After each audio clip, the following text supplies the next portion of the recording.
السلام علیکم ورحمۃ اللہ وبرکاتہ۔ نحمدہ ونصلی علی رسولہ الکریم، اما بعد۔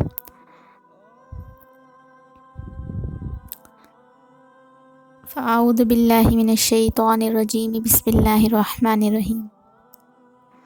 تو آج میں آپ لوگوں کو ایک اور حدیث بتانے لگی ہوں، لیکن اس حدیث کو بتانے سے پہلے میں ایک اور بات آپ لوگوں کو بتا دیتی ہوں کہ آج کل جو ہم لوگوں کی یہ عادت بنی ہوئی ہے نا، ہم کوئی بھی اچھی بات جب سنتے ہیں کہیں سے بھی سنتے ہیں، کسی کے منہ سے یا کہیں پڑھ لیتے ہیں، تو ہم اس کو قرآن پاک کی طرف منسوب کر دیتے ہیں کہ یہ بات تو قرآن پاک میں ہے، قرآن پاک میں اللہ نے ایسے کہا ہے، اگرچہ وہ بات قرآن میں نہیں ہوتی، ہو سکتا ہے وہ کسی شخص کا قول ہو، کسی بزرگ کا قول ہو، وہ بات قرآن پاک میں نہ ہو۔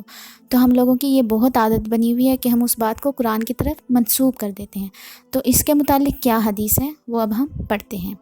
حضرت جندب رضی اللہ تعالی عنہ بیان کرتے ہیں کہ رسول کریم صلی اللہ علیہ وسلم نے فرمایا، جس نے اپنی رائے سے کتاب اللہ میں کچھ کہا، خواہ درست ہی کہا ہو تو بھی اس نے خطا کی۔